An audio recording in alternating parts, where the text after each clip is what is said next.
Hello नमस्कार आदाब। आप देख रहे हैं मलिक न्यूज़। आज आपको द्वितीय चरण जो 26 अप्रैल को चुनाव हुआ उसके बारे में हम ज़मीनी हकीकत बताएंगे। इसमें राजस्थान की 25 सीटों पर चुनाव हो चुका है। उत्तर प्रदेश की 8 लोकसभा क्षेत्रों में चुनाव हुआ। राजस्थान की बात करें तो यहाँ पर कांटे का मुकाबला देखने को मिला है। भारतीय जनता पार्टी ने 2019 के लोकसभा चुनाव में राजस्थान की 25 सीटें जीती थीं, लेकिन इस बार वहां का माहौल काफ़ी बदला हुआ नज़र आ रहा है। वहां पर भारतीय जनता पार्टी और कांग्रेस गठबंधन यानी कि इंडिया गठबंधन के तहत आमने सामने का मुकाबला है। राजस्थान में पिछली बार जो 25 सीटें जीती थीं, इस बार वहां पर भारतीय जनता पार्टी को काफ़ी नुकसान होने की संभावना बताई जा रही है।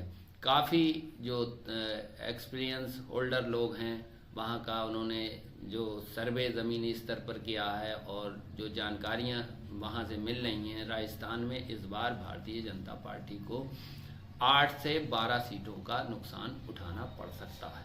25 में से 10-12 सीटें पर ऐसा आमने सामने का मुकाबला है, जबकि 4-6 सीटें जो हैं उन पर भी काफ़ी कम अंतर से हार जीत का फैसला हो सकता। अगर बात करी जाए राजस्थान पूरी 25 सीटों की, तो वहां पर आधी आधी सीटें भी हो सकती हैं, जो पिछले बार के मुकाबले काफ़ी अंतर एनडीए को यहां पर नुकसान उठाना पड़ सकता है।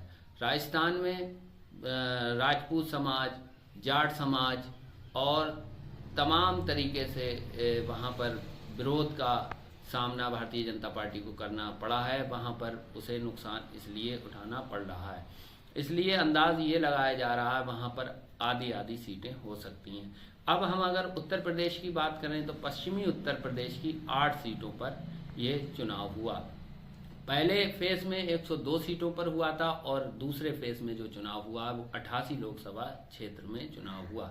इसमें से 8 लोकसभा क्षेत्र जो थे प्रथम चरण में उत्तर प्रदेश में हुए और द्वितीय चरण में जो चुनाव हुआ है उसमें भी 8 ही लोकसभा क्षेत्र में चुनाव हुआ।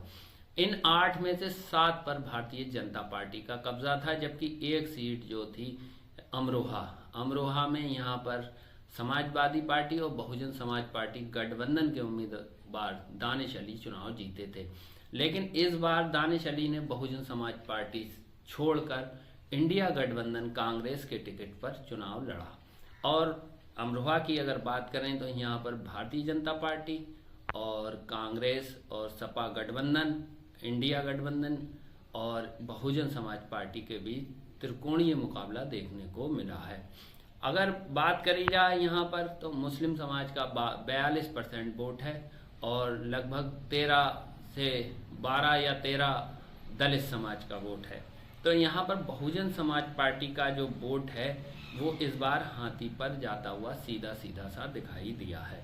और कांग्रेस और सपा यहाँ पर जो दानिश अली को एक बार फिर उन्होंने अपना प्रत्याशी बनाया है, तो इसलिए यहाँ पर मुकाबला त्रिकोणीय आखिर टाइम में नहीं हो पाया।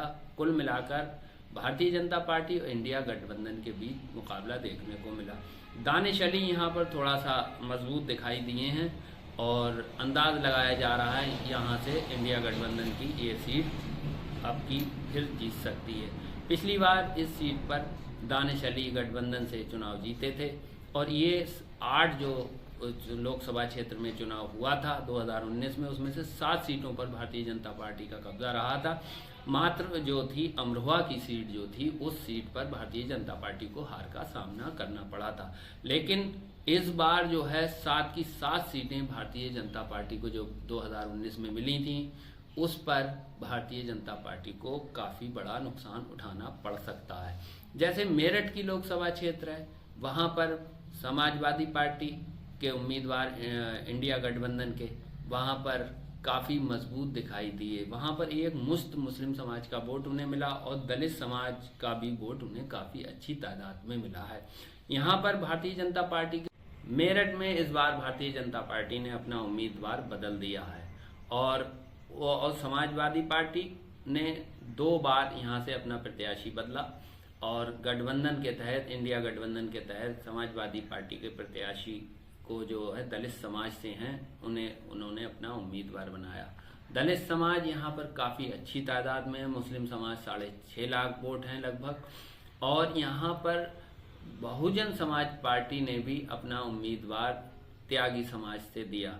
और तो बहुजन समाज पार्टी को दलित समाज का वोट भी मिलता हुआ दिखाई दिया है, और जो त्यागी वोट हैगा उसमें भी उन्हें काफ़ी अच्छी तादाद में वोट मिला। तो इसलिए ये वोट, त्यागी वोट जो बहुजन समाज पार्टी की तरफ ट्रांसफ़र हुआ है, तो उसमें भारतीय जनता पार्टी को सीधा सीधा सा नुकसान दिखाई दे रहा है। अगर बात करी जाए, यहाँ का मुख्य मुकाबला जो है वो इंडिया गठबंधन और एनडीए गठबंधन के ही बीच हुआ है। यहाँ पर काफ़ी कड़ा मुकाबला है, यहाँ पर कोई भी प्रत्याशी जीत सकता है। लेकिन अगर बात करी जाए इंडिया गठबंधन के प्रत्याशी की, तो वो काफ़ी अच्छी स्थिति में लग रहे हैं। तो और इस तरीके से गाजियाबाद, नोएडा और अलीगढ़ में भी आमने सामने का चुनाव देखने को मिला। अलीगढ़ में भी इंडिया गठबंधन और भारतीय जनता पार्टी के बीच सीधा सीधा सा मुकाबला दिखाई दे रहा है। अगर 8 सीटों की अगर बात की जाए, तो यहाँ पर इंडिया गठबंधन को फायदा मिलता हुआ नजर आ रहा है। पिछली बार इंडिया गठबंधन के खाते में 1 सीट जो थी अमरोहा की थी, और 7 सीटें भारतीय जनता पार्टी की थी।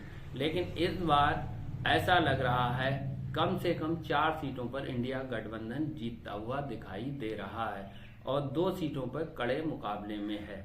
कुल मिलाकर अगर दूसरे फेज की हम बात करें, तो दूसरे फेज में इंडिया गठबंधन काफ़ी अच्छी स्थिति में है। 88 लोकसभा क्षेत्र में जो द्वितीय चरण में चुनाव हुआ, इस बार भी चुनाव जो हुआ उसमें परसेंटेज काफ़ी कम रही है। 5-6% वोट 2019 के मुकाबले कम पड़ा है।